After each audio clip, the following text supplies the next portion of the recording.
안녕하세요. 베리타스 법학원 전진명 강사입니다. 2022년 우국공채 대비 법률 전환 전공 모의고사 해설 강의 4회 상황 판단 해설 강의를 시작하도록 하겠습니다. 지난번 모의고사 이후로 굉장한 성토가 있었죠. 너무 난이도가 높았다. 난이도가 너무 높았다라는 데에 대해서 엄청난 지적이 있었고, 제가 난이도가 쉽게 나왔다라고 말을 했는데 뭐 현실감이 없는 거 아니냐라고 할 정도로 강한 비판을 해주셨어요. 물론 어느 정도 동의는 합니다. 난이도가 어렵게 느껴지실 수 있었다라는 점에 대해서 제가 좀 너무 쉽게 생각했던 것 같아요. 개인적으로는 그렇게 어려운 문제들이라고 생각을 안 했었기 때문에 쉽다라고 말씀드렸는데, 실제로 통계를 봤을 때는 굉장히 난이도가 높았었던 게 맞았던 걸로 그렇게 보이더라고요. 워낙 이제 실수할 요소들도 많고 하나하나를 좀 깊게 파고들어야 가야 되는 문제이기 때문에 체력적인 부분에 있어서 급격히 떨어질 수도 있겠다, 이런 부분을 좀 고려를 안 했던 것 같아요. 저는 이제 이 피셋 풀 때의 체력, 지구력 이런 거 굉장히 중요하게 생각해서 원래도 하루에 10시간, 12시간 이런 거 연구를 하고, 이제 모의고사 뭐 실전적으로 옛날에 이제 문제를 풀 때도 하루 종일 문제를 푸는 게 이제 습관화가 돼 있었기 때문에 앞에서 어려운 걸 풀었다, 뭐 자료 해석에서 힘을 다 쏟고 오더라도 해결을 할 수 있는 약간 그런 정도의 체력을 좀 키우려고 했었어요. 그게 좀 항상 되어 있었고 지금도 그런 상태라고 생각합니다.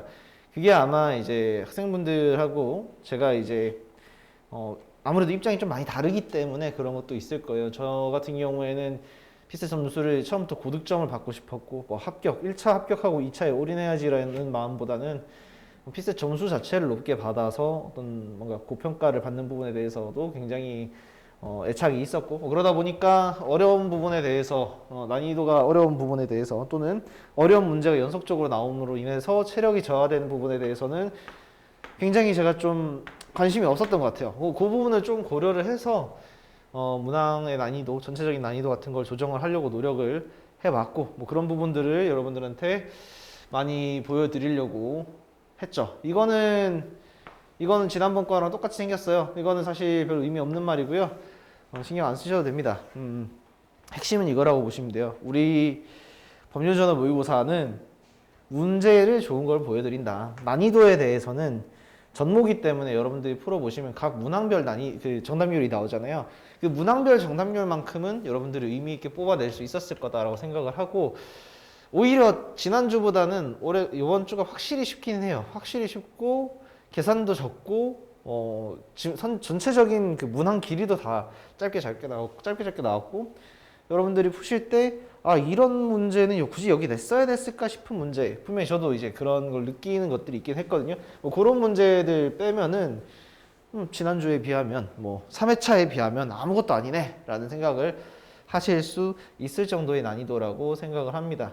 항상 이 검수의 기본 원칙은 뭐 변할 수가 없는 부분이고, 이 난이도나 뭐 이런 부분에 있어서 명확성을 최대한 높이겠다라고 하는 부분은 약간 지성과제 같은 거기 때문에 그렇게 하는 부분이지만, 요번 시험은 사실 출제 의도를 존중하기가 조금 어려워서 문제를 바꿔달라고 한 14문제 정도를 지적을 했었어요. 14문제 정도를 갈아치우거나 다른 걸로 좀 좀 다듬어 달라. 근데 실제로 잘 다듬어 주셨고, 교체를 하는 과정에서 기존 문제에 비해서 오히려 이제 수험 적합성이라고 했을 때 굉장히 생소한 형태의 문제들이 나오긴 했기 때문에 오히려 잘 됐다라고 생각을 합니다. 출제 의도를 제가 뭐 존중을 안 하는 건 아니지만, 항상 존중을 한다고 생각을 했지만 이번엔 조금 많이 바꿨어요. 그 바꾼 덕분에 좋은 문제도 나왔고 생소한 문제도 나왔고, 그 생소한 문제들 중에서도 사실 상황 판단이냐라고 물어봤을 때는 조금 물음표가 뜨지만 굉장히 이제 아이디어하긴 하기 때문에 생각해 볼 만한 뭐 그런 문제 분명히 있었습니다.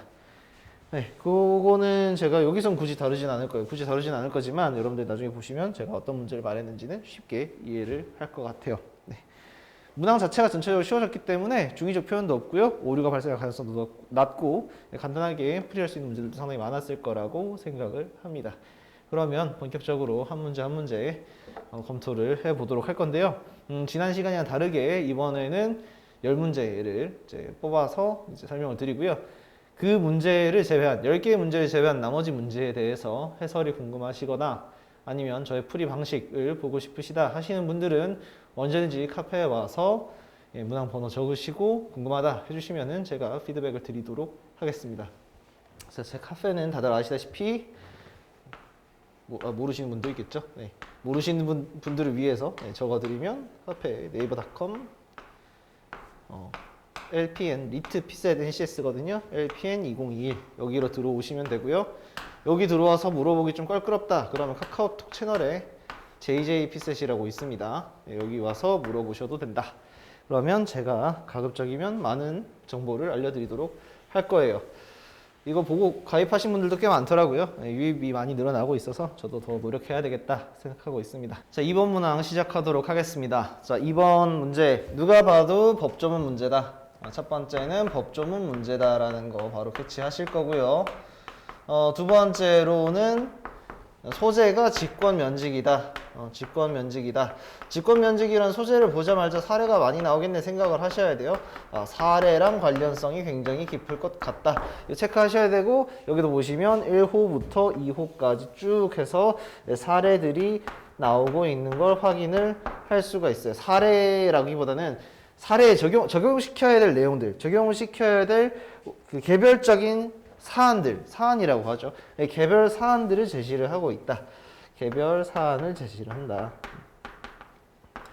그러니까 법조문을 구조적으로 읽는다라고 했을 때 이 문제가 법조문 문제다라는 걸 캐치를 했다면 그 다음에 봐야 될 거는 이 소재와 관련해서 이 각 항들과 호들이 어떤 구성으로 이루어져 있느냐를 봐야 되는데 여기서는 소재 자체도 사례를 적용시키는 게 당연할 것처럼 생겼고 그게 단 한 개의 조 밑에 항이 6개가 나와 있고 호가 5개가 나와 있는 구조라는 거 이걸 보고 나면은 우리는 어쩔 수 없이 이 문제가 개별 사례에 대한 적용 기준을 물어볼 가능성이 높겠구나라는 걸 파악을 할 수가 있다는 겁니다. 물론 이 부분만 있는 건 아니고 이 앞부분만 있는 게 아니라 뒤에 3항부터 2항부터 6항까지 2항, 3항, 4항, 5항, 6항까지는 항 사이의 관련성도 굉장히 높죠. 밀접하게 관련되어 있는 항들이 제시가 되고 있어요. 그렇게 제시가 되고 있다는 거는 이 개별적인 항들 사이의 역학 관계들에 대해서도 또는 인과관계 같은 부분에 대해서도 선지에서 물어볼 것이다 라는 거 충분히 캐치를 할 수가 있을 것 같습니다. 그럼 넘어가서 한번 봅시다. 자, 1번 선지에서 지방우정청장은 정원이 조정되어 정원을 초과하는 인원이 발생하였을 때 직원을 직권 면직시킬 수 있다. 이거는 뭐 누가 봐도 조금 이상하게 느껴질 거예요. 이거 잘 보시면은 직권을 직권 면직시킨다. 직원을 직권 면직시킨다라고 했는데 이 주체에 있어서 지방우정청장이 맞냐 또 문제가 되고 이 세부적인 내용에 있어서 정원을 초과하는 인원이 생긴 경우에 직권 면직시키는 부분 이 부분에 대해서도 찾아가 보면은 어떤 내용이 나와 있냐 이거 보시면 여기서 개편되거나 정원이 조정돼서 정원을 초과하는 경우에 한다라고 되어 있는데 이 부분 바로 앞에 이 국장이 직원을 직권 면직시킨다라고 되어 있으니까 명확하게 나올 수밖에 없는 그런 구조로 되어 있던 겁니다. 저걸 보고 다시 돌아와서 보시면 정원이 조정되어서 정원을 초과하는 인원이 생긴 경우에 면직을 시킬 수 있느냐? 시킬 수 있다. 시킬 수 있는데 그걸 누가 시키느냐? 직원인 경우에는 국장인 경우에는 우정청장이라는 걸 확인을 할 수가 있고 그럼 이 앞부분에 주어부가 틀렸으니까 1번은 틀렸다라고 하게 될 겁니다. 자, 두 번째, 대기명령을 받은 국장이 그 기간 내에 근무 성적이 향상을 기대하기 어렵다라고 인정될 때 지방우정청장은 관할 징계위원회의 의견을 구하고 곧바로 직권 면직시킬 수 있다. 일반적으로 이런 문장이 나오면 틀렸죠. 왜 그러냐?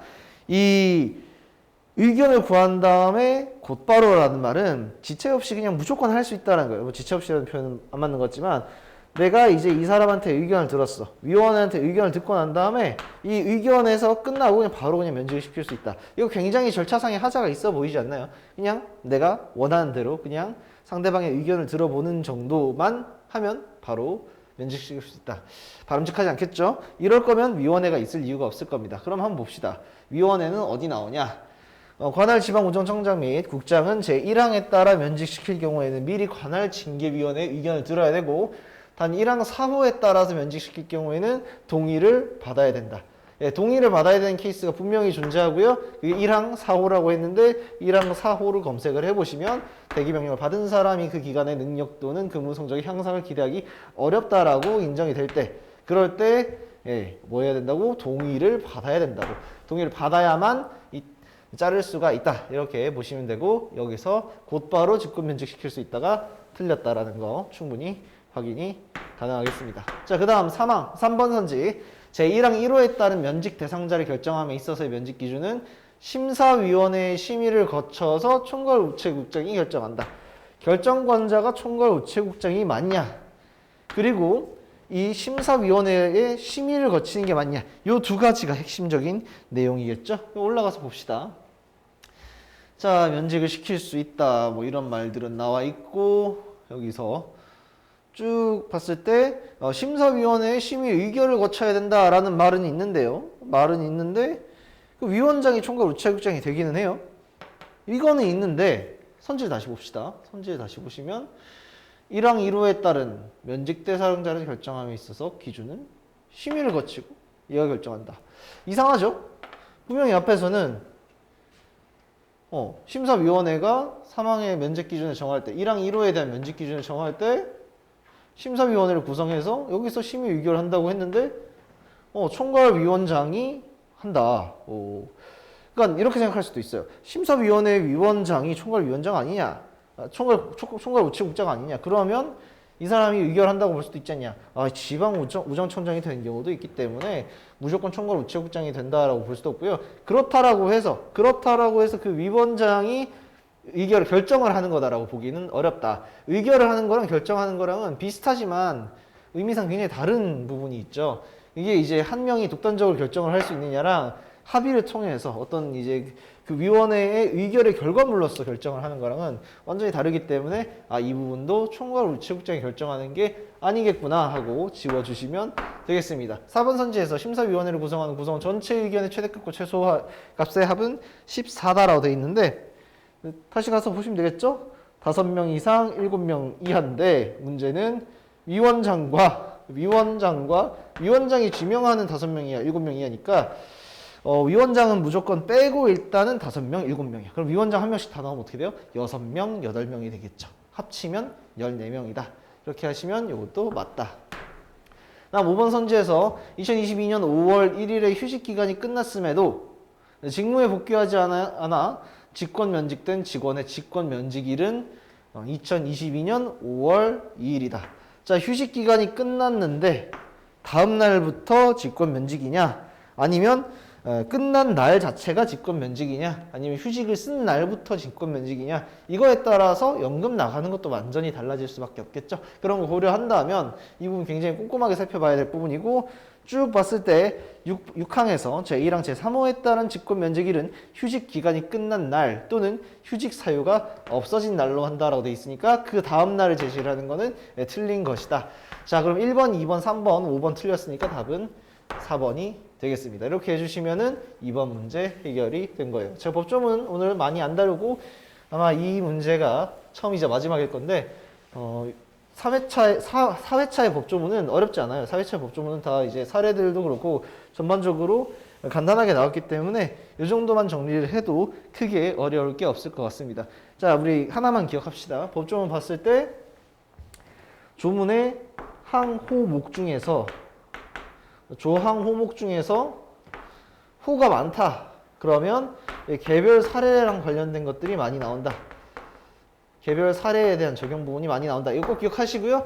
여기서 별로 안 나온 거 아닌가요? 라고 말할 수도 있는데 이 각각에 대해서 단계를 잘 생각을 해보면 직접적으로 갑을 경정 이렇게는 안 나왔지만 이 각 항의 설명들이 다 나와 있어요. 정원을 초과하는 인원이 생긴 경우에 직권 면직이라든지 아니면 근무 성적의 향상을 기대하기 어려운 경우에 직권 면직이라든지 이 개별 사례랑 관련해서 효력이 어떻게 발생하는지를 다 물어보고 있기 때문에 무조건 이 호 하나하나를 검토를 할 필요가 있다라고 생각을 해주시면 좋을 것 같습니다. 자, 여기서 하나만 더 알고리즘을 추가를 할게요. 호는 나오면은 개별적인 걸 검토를 해야 돼. 근데 거기서 숫자가 나온다. 숫자가 나오면은 검토를 안 하셔도 돼요. 숫자가 나오면은 어차피 여러분들이 계산을 해야 될 거기 때문에 계산 기준이 상황에 나올 때까지 기다렸다가 그 다음에 검토를 하시면 됩니다. 자, 여기까지 하시고 이번 문제는 마치도록 할게요. 자, 5번 문제 풀이 시작하도록 하겠습니다. 다음 글을 근거로 판단할 때 가장 큰 비용을 부담하는 사람을 2명을 순서대로 써라. 이거 주는 문제죠? 이런 문제는 시험장에서도 꼭 풀어야 되는 문제들. 시간이 좀 걸리긴 하지만 이 시간을 이 정도 나왔을 때 한 2분 이내로 단축을 해낼 수 있다면 충분히 메리트 있는 문제입니다. 본인이 이런 계산 문제들 조금만 복잡해져도 3분 가까이 걸린다 라고 하시면 우선적으로 풀 문제는 아니에요. 그러나 적어도 라운드 2에는 2차전에서는 무조건 꼭 해결을 해줘야 되는 문제들 중에 하나입니다. 여러분들이 풀 수 있는 문제가 어떤 것이냐? 법조문이냐? 아니면 이제 계산이냐? 아니면은 규정을 활용한 이제 규정을 응용을 하는 퀴즈냐? 아니면 수리 퀴즈냐? 논리 퀴즈냐? 퍼즐이냐? 이거에 따라서 다 전략이 달라지는데 얘는 이제 전형적인 계산 기반의 문제. 규칙을 정확히 이해한 상태에서 계산을 해주는 문제이기 때문에 난이도 측면에서는 굉장히 시험에서 약한 편에 속하고 대부분의 사람들이 정답률이 80% 정도는 보장이 되는 형태의 문제예요. 이걸 우리가 어떻게 끌어올릴까를 생각을 해야 되는 거고요. 자, 봅시다. 갑을병정 4명은 함께 여행을 떠났다라고 돼 있고 4명은 총 7가지 활동만 했고 경비로 금액을 지출할 사정은 없었다. 경비로 금액을 지출할 사정은 없었다. 이렇게 돼 있으니까 이 활동 내에서 전부 다 계산을 하면 된다라는 거죠. 네. 여기 나와 있는 거 이상 생각하지 말라라고 돼 있는 거고요. 그 다음에 활동명 금액 지불자가 있다라고 했을 때 환율 면에서 우리가 이거를 원화로 환전을 해줘야 되겠구나. 이런 걸 파악을 할 수가 있겠습니다. 그럼 보자마자 일단 환전부터 하는 거예요.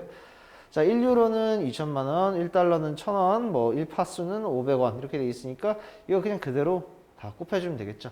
자, 1유로 2,000원이니까 여기다 곱해주면 30만 원. 그냥 만 원짜리 다 쓸게요.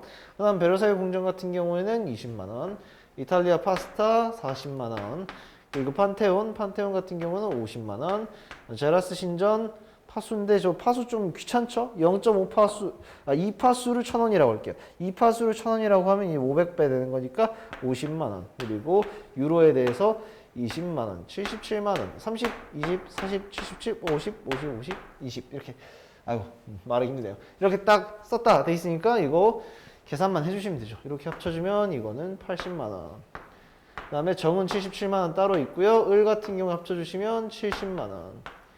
병도 합쳐주시면 60만 원. 자, 그러면 갑이 80만 원이 제일 많고 그 다음 정이 77만 원으로 많으니까 갑정이 첫 번째, 두 번째로 많다. 이렇게 해주시면 되는 문제다. 앞부분에 배치를 했기 때문에 상대적으로 좀 쉬운 문제로 제시가 돼 있어요. 아시겠지만 뒤로 가면 갈수록 이 계산 문제도 난이도가 높아집니다. 배치되는 순서에 따라서 난이도가 결정되는 거라고 보시면 돼요. 법조문도 8번 뒤에 나왔다. 그럼 굉장히 이제 고난도의 계산을 요구를 할 수가 있고요. 또 상황 같은 걸 굉장히 복잡하게 제시를 해서 상황 분석을 꼼꼼하게 하지 않으면 틀리도록 제시를 할 수도 있습니다. 또 지문 형태로 규범으로 바뀌어서 규범 지문 형태로 바뀌어서 나올 때는 그것도 굉장히 또 어려워지는 게 법조문의 특징이기도 하죠. 이것처럼 어떤 문제든지 사실 앞쪽에 배치된 게 쉽기는 해요. 앞쪽에 배치된 게 쉽긴 하고 저희 시험에서도 가급적이면 앞쪽이 뒤쪽보다는 쉽게 배치를 하려고 노력을 합니다. 그러나 이제 항상 주의를 해야 되는 거는 시험이라는 게 패턴이 있지만 그걸 항상 조금씩은 어긋난다는 거예요. 조금씩 벗어난다는 거고 작년 21년도에 시험을 기준으로 했을 때 1번부터 40번까지가 있다라면은 중간 부분에 영역들이 생각보다 다 어려웠어요. 언어도 마찬가지고 사원도 마찬가지고 중간에 10번에서 30번까지 어렵고 오히려 그 뒤쪽이 좀 더 쉬워지고 뭐 그런 경향도 있었고 예전처럼 1, 3, 2, 4 이렇게 풀기는 굉장히 리스키한 상태가 됐기 때문에 그 개별적인 문항 하나하나의 난이도를 어느 정도 가늠할 수 있는 능력을 여러분들 길러주시면 참 좋을 것 같습니다. 5번은 너무 쉬운 문제니까 이 정도까지 하고 넘어가도록 할게요. 다음 문제 넘어가겠습니다. 다음은 13번 문제입니다. 13번 문제 같은 경우는 퀴즈 문제처럼 생겼죠? 퀴즈 문제 맞고요. 여러분들이 이 퍼즐 경우의 수처럼 접근하는 걸 한번 생각을 해보셔야 되는데 근데 이거는 이 전략을 잘 세워야 돼요. 저는 이런 문제 뭔가 그림 그리면 되게 잘 풀릴 것 같잖아요. 그리면 되게 잘 풀릴 것 같은데 이런 게 나왔을 때 이런 단어가 있는지 꼭 봐요. 개수. 우리 이제 발문 자체도 개수잖아요. 퍼즐 개수다 이렇게 돼 있잖아요. 이 부분에 있어서 뭔가 조건의 개수랑 관련된 게 나오지 않냐. 개수랑 관련된 게 나오면은 뭐 어쨌다는 거냐. 우리가 여기다가 수식을 세워줘야 된다는 거예요. 봅시다. 예시 상자 안의 그림은 퍼즐의 예시다. 그리고 퍼즐 조각 중 4면이 모두 다른 조각에 둘러싸인 조각을 내부 조각이라고 한다. 뭐 이런 거를 내부 조각이라고 하는 거죠. 이해를 위해서 준 거고. 그 다음에 퍼즐 조각 중 4면 중 적어도 한 면이 다른 조각에 둘러싸이지 않은 조각을 외부 조각이라고 한다라고 돼 있고, 외부 조각과 내부 조각의 개수가 같은 것을 완벽한 퍼즐이라고 하고, 퍼즐과 퍼즐은 서로 다른 퍼즐로 본다. 뭐 이거는 지금 제가 좀 잘린 거예요. 3 곱하기 4, 4 곱하기 3처럼 이 좌우가 뒤바뀐 거는 다른 걸로 본다. 뭐 이런 말이 원래 적혀 있죠. 지금 여기 잘려 있어가지고 그런 거고. 그러면 이거 뭔 소리냐? 자, 우리가 이렇게 사각형의 격자 칸으로 이루어진 사각형을 만든다고 생각해 봅시다. 정사각형으로 이루어진 격자 칸으로 사각형을 만들어서 여기다가 X랑 O 이렇게 집어넣어서 외부 조각, 내부 조각을 만든다라고 했을 때 이 한 변의 길이를 우리가 X라고 하고 이 한 변의 길이를 Y라고 해봅시다. 그러면 이 바깥에 있는 하나하나는 다 외부 조각인 거고 이 안에 있는 거는 당연히 내부 조각이겠죠. 그럼 내부 조각의 개수는 정해져 있지 않나요? X 빼기에 2 그리고 Y 빼기 2 해서 이게 내부 조각이다. 곱했을 때 내부 조각의 개수다. 그럼 외부 조각의 개수는 어떻게 되나요? 2X 더하기 2Y를 한 다음에 자, 겹치는 거, 겹치게 들어가 있는 거. 자, 2x를 했을 때 x가 있고 y가 있고 하니까 하나는 겹치죠. 여기도 겹치고 여기도 겹치고 여기도 겹치니까 총 4개는 빼줘야 된다. 4개를 빼준다. 이렇게 해주시면 이런 모양이 나오게 됩니다. 그럼 이거에 따라서 우리 정리를 한번 해볼게요. 자, 얘를 전개를 하면 xy 빼기 2x 빼기 2y 더하기 4. 여기도 2x 더하기 2y 빼기 4 이렇게 돼 있으니까 요걸 이제 한 변으로 한쪽으로 몰아주면은 네, 수식 하나가 나오겠죠. 한번 몰아볼게요. xy 빼기 4x 빼기 4y 더하기 8은 0이다. 자, 이렇게 써놓고 얘를 우리가 묶어주는 겁니다. x 빼기 4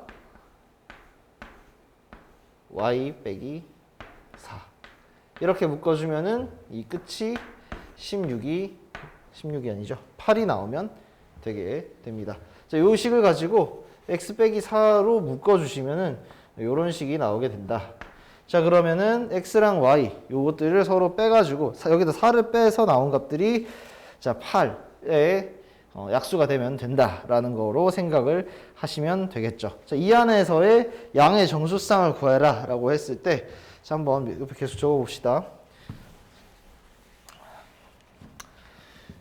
x 빼기 y랑 y가 아니라 4랑 x 빼기 4랑 y 빼기 4 적어두시고 이게 8이다. 그러면 가능한 게 1, 8, 2, 4, 4, 2, 8, 1이 있을 거고요. 여기 어떤 숫자가 들어가느냐가 중요할까요?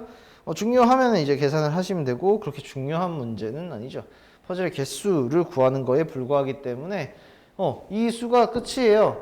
얘가 이제 변환이 돼서 5랑 뭐 12, 6이랑 8 뭐 이런 식으로 경우의 수가 나오긴 하지만 그건 중요하지 않아요. 그냥 이 숫자들이 들어가면 이 공식이 성립이 되고 이 공식이 성립이 된다는 게 여기 나와 있는 완벽한 퍼즐의 정의라는 거. 그거만 이해하시면 답 3번 그냥 간단하게 찍고 넘어갈 수가 있겠죠. 자, 이렇게 생각을 하시면 좋을 것 같습니다. 상황 판단은 크게 3가지 정도를 여러분들한테 평가를 하려고 해요. 첫 번째는 자, 규칙을 정확하게 이해를 하는 거예요. 첫 번째는 규칙을 이해를 하는 거고요. 그리고 두 번째는 상황의 파악이에요.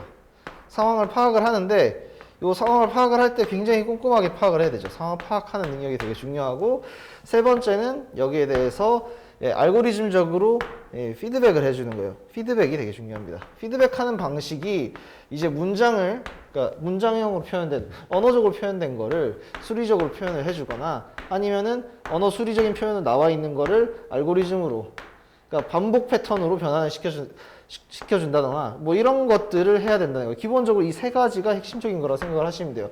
규칙 이해, 상황 파악, 그리고 그것에 따라서 피드백을 해주는 거. 그럼 이런 문제들 같은 것도 뭔가 퍼즐로 나와 있고 뭔가 내 손을 써야 될 것 같은 이 손가락 써가지고 OX 열심히 그려야 될 것 같은데 간단하게 나와 있다라는 거는 이 사이에 뭔가 변환이 있을 것이다. 변형이 있을 것이다. 그걸 파악을 해야 된다는 거죠. 그러면 이런 문제도 굉장히 쉬워지는 거고 우리 시험에서 수리적인 걸 굉장히 많이 물어보기 때문에 수리적인 걸 활용을 한다라고 생각했을 때는 당연히 이런 이 수식 같은 걸 활용할 가능성이 있지 않을까 이런 거를 생각을 했어야 됐을 것이다. 그리고 퍼즐에 대해서 뭐 개수를 구해봐라 이런 식으로 나와 있을 때는 수리적인 요소가 들어갈 가능성이 높다. 이렇게 생각하시면 이런 문제도 해결이 된다. 이렇게 말씀드리겠습니다. 14번 문제에 모자색을 맞출 수 있는 개수는 이렇게 물어보고 있고 전형적인 모자색 맞추기 퍼즐 문제들 중에서 변형된 버전으로 확인이 가능합니다. 죄수가 있고 뭐 A의 벽의 좌측에서부터 이제 쭉 벽을 바라보고 있다라고 했을 때 벽의 좌측에서부터 벽을 바라보고 있다라고 돼 있죠. A부터인 거고 A는 이제 벽의 좌측에서 그리고 B, C, D는 우측에서 보고 있다. 자, 이거 고민해 보시면은 A만 별도로 이제 격리가 되어 있다는 걸 알 수가 있고요.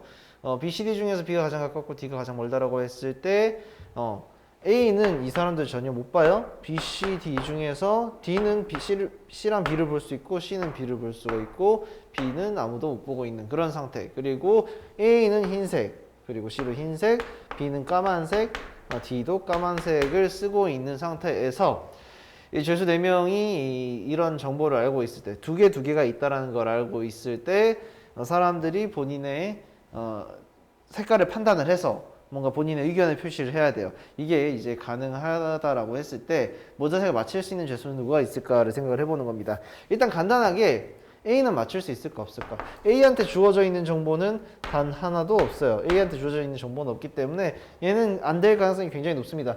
B, C, D가 뭔가 교착 상태에 빠질 만한 어떤 조건이 없다면 A는 아무런 일도 일어나지 않는다. A는 판단할 수 있는 정보가 없기 때문에 일단 A는 안 될 것이다. 생각을 하셔야 되고요. 그 다음에 이제 B, C, D의 경우에 있을 텐데 자, 이거는 너무 어렵게 생각하실 필요가 없습니다. 자, 이렇게 한번 생각해 볼게요. A, B, C, D 있는데 여기다가 흰색, 까만색을 두 개씩 나열하는 방법을 한번 생각을 해볼게요. 흰색, 까만색을 분배를 해주는 방법의 종류. 이런 거 그림 그리는 것도 빨리빨리 할 수 있는 게 굉장히 도움이 많이 되긴 합니다. 이거는 뭐 그렇게 중요한 건 아닌데 손으로 쓰는 거를 빨리빨리 할 수 있는 사람들이 확실히 낫긴 하더라고요. 이런 면에서 편하더라고. 자, 이런 상태로 여러 가지 가능하죠. 자, 총 6가지 경우의 수가 있다라고 생각을 하시면 됩니다. 흰색과 까만색 모자를 4명이서 나눠 가지는 방법. 이거를 굳이 손으로 쓰지 않더라도 그냥 4C2 하시면은 6가지 나오는구나라는 걸 알 수가 있을 텐데 여기서부터 생각을 해야 되는 거는 이 A랑 B랑 C랑 D랑 상태에서 A는 정보가 없다라고 하더라도 D는 앞에 2명의 정보를 볼 수 있잖아요. 그 상태일 때 D가 어떤 판단을 해야 되는가를 보여주고 있어요. 여기서 볼게요. 일단 이 D의 입장에서 B랑 C를 봤을 때 현재는 요 모양입니다. 검은색이 앞에, 흰색이 뒤에. 그럼 여기서 찾아보시면 이렇게 2가지 모양이 있어요. 자, 이거 뭐예요? 아, 나는 색깔이 2가지 가능성이 있구나. 판단을 못 한다는 거죠. 요때 당연히 그 D는 아무 말도 하지 못할 겁니다. 반대로 B랑 C도 한번 볼게요. 그러니까 B랑 C가 이게 뒤집어져 있는 경우에도 D는 아무 말도 못 하겠죠. 그러나 이 중간에 있는 거 B랑 C가 흰색 2가지 또는 까만색 2가지였다라고 한다면 그렇다라고 한다면 아마 D가 본인의 색깔을 저는 까만색이에요. 저는 흰색이에요 라고 말을 할 수 있었을 거예요. 그러면 D가 아무 말도 하지 못하고 있는 상태가 유지가 된다라면은 적어도 이 상태는 아니다라는 걸 알 수가 있죠. 이건 아니네. 그러면 그렇다면은 C의 입장에서는 어떨까요? C의 입장에서는 B가 흰색이면 자기는 까만색이고요. B가 까만색이면 자기는 흰색이에요.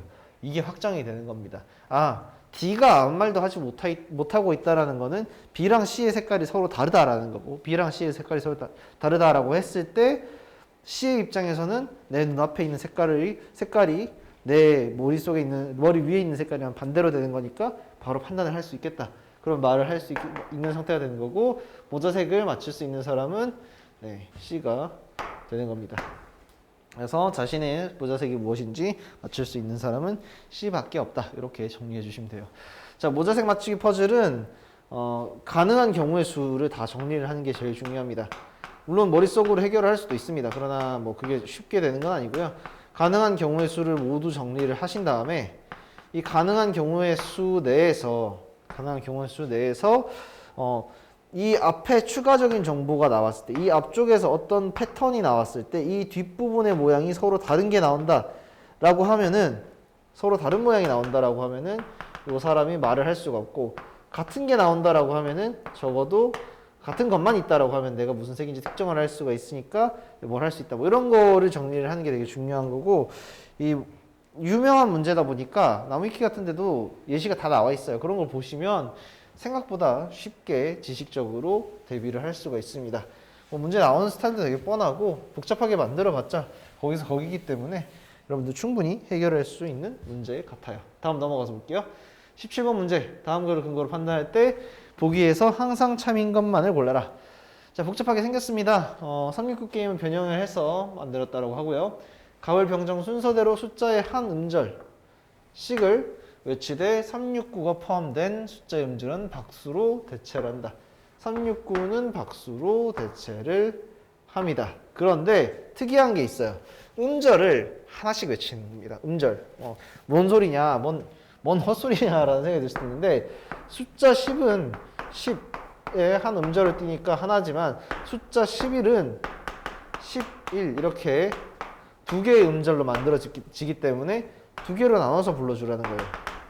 그래서 10을 한 명이 부르고 그 다음은 1을 부른다. 그러면 12일 때는 얘는 이제 또 따로 12 이렇게 부르게 될 거고요. 13일 때는 원래 3이 포함된 숫자이기 때문에 둘 다 박수 이렇게 쳐줘야 된다라는 거죠. 굉장히 더럽죠. 문제가 이거는 쉬워 보이면서도 꽤나 어려운 부분이에요. 그래서 한번 조건들 볼게요.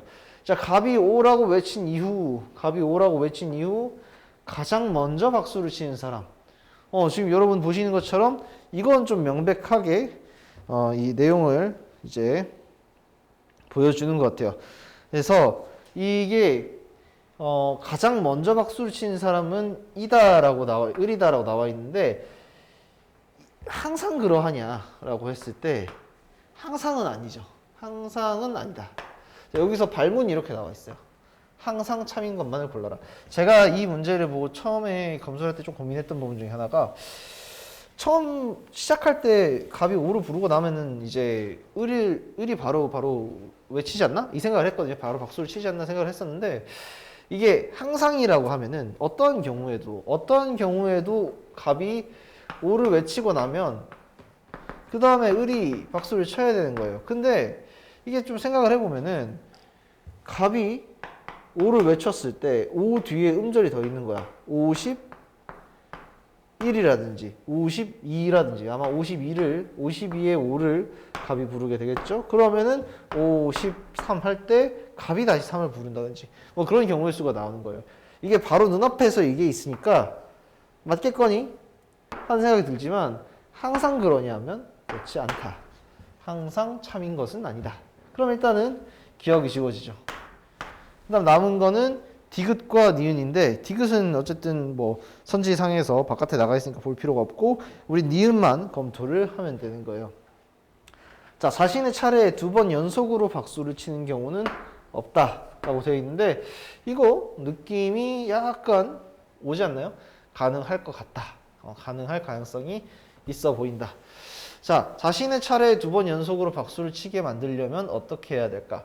박수를 치는 숫자가 들어가 있는 게 반복적으로 이제 나올 수 있도록, 약간 뭐라 그럴까?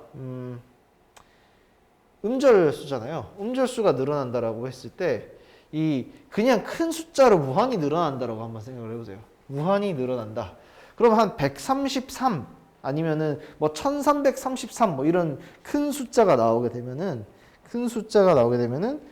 이 박수를 칠 수밖에 없지 않을까? 연속적으로 박수를 치는 경우는 커지면 커질수록 나올 가능성이 높다. 왜 그러냐? 발문 자체가 369가 포함된 숫자의 음절은 박수로 대체를 한다라고 했기 때문에 여기서 13을 박수로 나눈 것처럼 이 네 칸을 다 채우는 것들이 나올 가능성이 있다. 뭐 해설지처럼 생각하실 필요 없어요. 훨씬 더 간단하게 배제를 할 수가 있습니다. 그러면 니은도 틀렸다. 기억 니은 틀렸으니까 디귿이 맞다라고 해줄 수가 있겠죠. 자, 이렇게 하면은 17번도 해결이 된 것 같습니다. 자, 뭐 이 게임 문제들 같은 경우는 사실 뭐 어렵게 내면 한없이 어렵게 내지만 그렇게 안 어려운 문제들일 때가 많아요.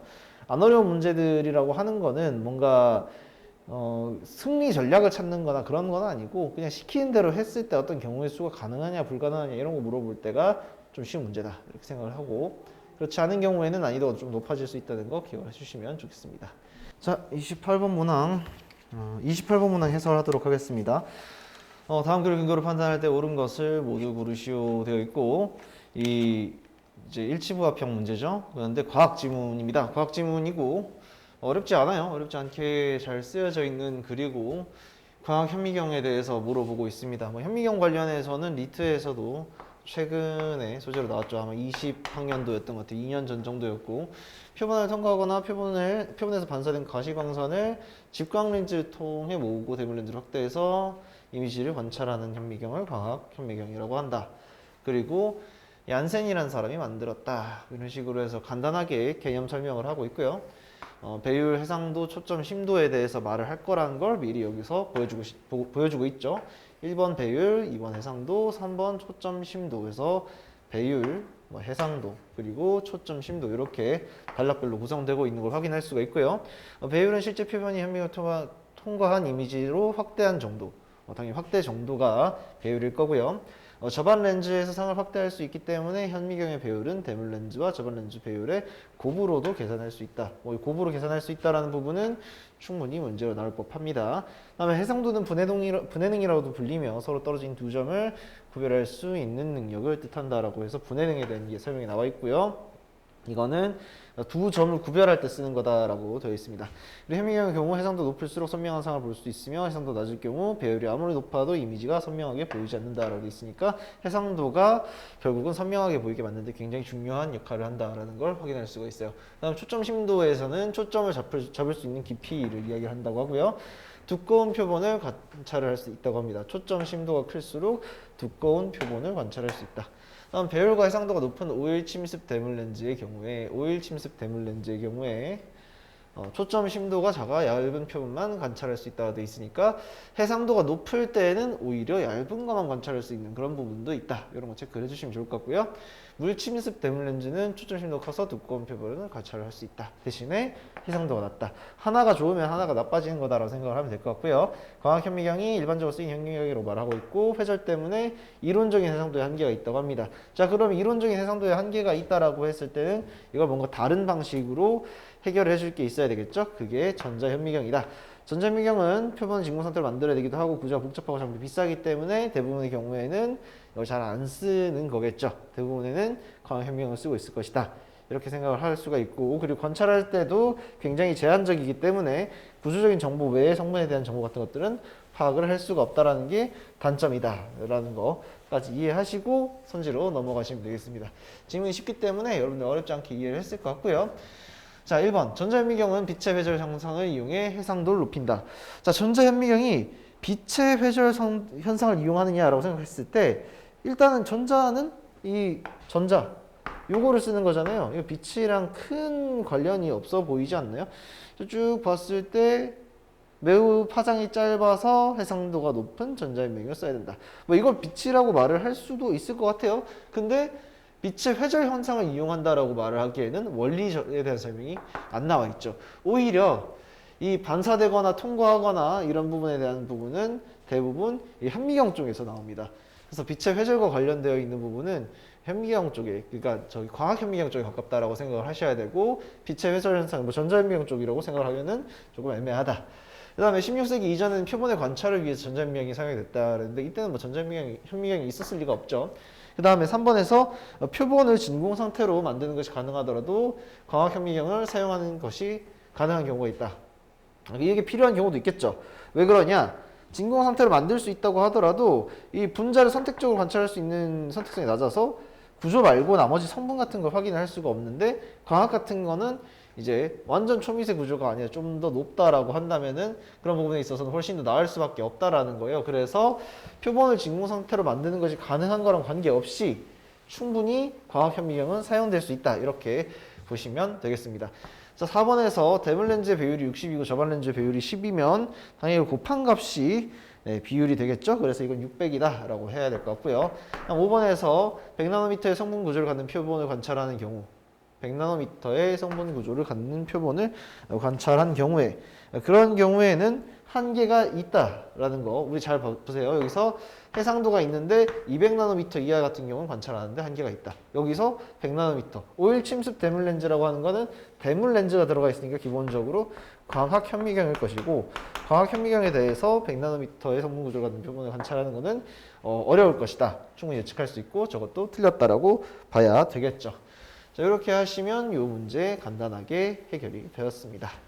이거는 제가 이걸 다룬 이유는 별거 아니에요. 우리 상황 판단에 과학 지문들이 종종 나와요. 과학 지문들이 종종 나오면은 이제 첫 번째는 개념 관련해서 한 2선지 정도가 나오고, 나머지 3선지 정도는 원리 적용과 관련된 부분들이 굉장히 많이 나오거든요. 그래서 여기서도 그냥 일치부합처럼 보이는 부분이 있지만, 여기 이제 현미경 배열 구하는 것도 사실 따지고 보면은 2개 곱한다라는 점에서 굉장히 이제 원리 적용을 하는 부분도 있고, 여기 100나노미터 따지는 거, 기준선을 넘냐 넘지 못하냐 뭐 이런 걸 따진다라는 거는 다 우리가 신경을 써볼 만한 부분이다. 이렇게 생각을 하시면 될 것 같습니다. 자, 32번 문제 풀이 시작하겠습니다. 이 문제 어렵게 생각하실 필요 없는 문제예요. 뭐 증감률 따지는 부분에 있어서 고려할 게 굉장히 많아 보이지만 사실 힌트를 크게 주고 있습니다. 리을이 제일 뒤에 있죠. 리을이 왜 제일 뒤에 있을까? 리을을 보시면 남성인 C 유튜버랑 함께 하는 거예요. 남성인 C 유튜버랑 함께 한다. 성별 하나만 선택해서 하는 거고요. 합방 상대자의 성별에 따라서 이렇게 한 성별만 가면은 하나 늘어나고 하나는 줄어든다고 들었어요. 그럼 얘가 있다라면은 기억도 같이 붙어 있어야 되지 않을까요? 일단 이걸 하나 생각을 하셔야 돼요. 기억, 니은, 디귿, 리을 중에서 기억과 리을은 본질적으로 같은 걸 이야기를 하는 것 같은데, 이게 이렇게 순서가 리을이 지금 뒤에 있네? 그러면 기억이 같이 나오는 게 좀 더 좋지 않을까? 이런 걸 좀 생각을 해주시면 훨씬 더 편하다는 거죠. 물론 여기 이제 남성 700명, 여성 300명 이렇게 돼 있으니까 계산을 이제 해봐야 되지 않느냐라고 말을 할 수 있지만, 선지적으로 봤을 때 리을이랑 기억이 좀 다르다라는 거지. 나머지 니은, 디귿이랑은 다르다라는 거예요. 니은과 디귿은 뭐예요? 그냥 정확하게 배율을 만들어주는 거예요. 늘려주는 겁니다. 예를 들어서 스타크래프트 해설을 하면서 보쌈을 먹는 먹방 게임 컨텐츠다라고 했을 때, 얘는 이 게임 컨텐츠 10%에다 먹방까지 같이 들어가 40%고 특별히 합방 없으니까 그냥 1.4배가 되는 거고, 이 D에 대해서는 어몽어스 합방 게임 컨텐츠라고 했을 때 이 10% 늘어나는 부분도 있는데, 남성 구독자가 10% 늘어나는 부분도 있는데 동시에 같이 들어와 있으니까 20%, 30%에다가 뭐 10% 정도 같이 더 해가지고 늘어날 것이다. 뭐 이런 부분들이 같이 들어가 있다는 거죠. 이런 거 봤을 때 먹방도 들어가 있지만 그 부분에 이제 여성 구독자랑 같이 나와 있는, 여성 유튜버랑 같이 나와 있다는 걸 고려했을 때 리을을 보고 나면은 리을 앞에 기억이 들어가는 게 상대적으로 더 바람직하겠다라는 거를 알 수가 있을 거예요. 그리고 합방도 합방인데 핵심적인 거는 초기의 값들을 굉장히 늘려줬을 때 우리가 더 편해질 것이다라는 건 쉽게 알 수가 있고, 초기값들을 균형감 있게 늘려줄 수 있는 것들이라고 했을 때, 지금은 초기값이 남성이 크고 여성이 작기 때문에 초기에는 이제 여성을 좀 늘려주는 거를 선택을 할 수밖에 없어요. 그런 면에서 게임을 하면서도 여성 구독자 늘려주는 니은 쪽이 조금 더 이제 들어가야 될 위치들이 있다라는 거죠. 그게 이제 디귿이랑 니은 중에서 어느 쪽이 먼저냐라는 부분인데, 디귿 같은 경우에는 지금 여성 유튜버, 남성 유튜버 각각 해서 20%를 늘려주고, 어몽어스 합방 게임 컨텐츠니까 남성 구독자도 10% 늘려줘요. 그리고 위에서는 아까 말씀드렸던 것처럼 이제 10% 하고 여성 구독자에 대해서만 30%를 올려주는 거다. 이 중에서 어느 쪽이 더 클까만 계산을 해보면 된다. 그렇게 계산을 해보시면은 2번과 5번만 계산을 하시면 되고요. 뒤는 안 봐도 되고 계산하시면 아마 2번이 나오실 겁니다. 해설은 되게 복잡하게 되어 있고요. 이 값들을 다 집어넣어서 풀어라라고 한다면은 그러라고 문제를 내진 않습니다. 제가 뭐 문제를 너무 어렵게 검수를 한다, 그리고 어렵게 낸다라는 말들도 있고, 제가 강모를 진행해보면서 느낀 거는 확실히 그런 부분이 좀 있는 것 같아요. 제가 생각하는 것보다는 훨씬 더 쉽게 내는 게 여러분들한테도 맞고 저한테도 맞는 거라는 걸 좀 깨달음을 좀 얻어가지고 좀 쉽게 내드리기 위해서 선지에라도 함정을 조금 이제 함정이라기보다는 힌트를 좀 드리려고 노력을 해요. 리을이 맨 마지막에 있으니까 리을과 구조가 비슷한 걸 선택을 해서 하시면 조금 더 나았을 거다라고 말씀드리는 겁니다. 네, 그러면 32번 여기까지 하겠습니다.